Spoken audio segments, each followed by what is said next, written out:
બધા મંદિરો ગામની અંદર હોય, પણ શિવાલય ક્યાં હોય?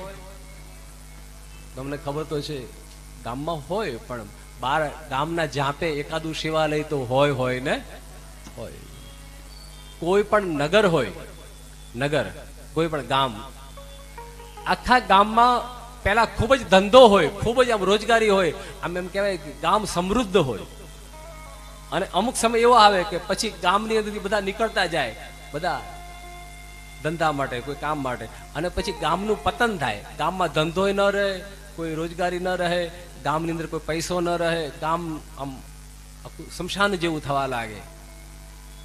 ગામની અંદર દુઃખ અને દર્દ વધવા લાગે.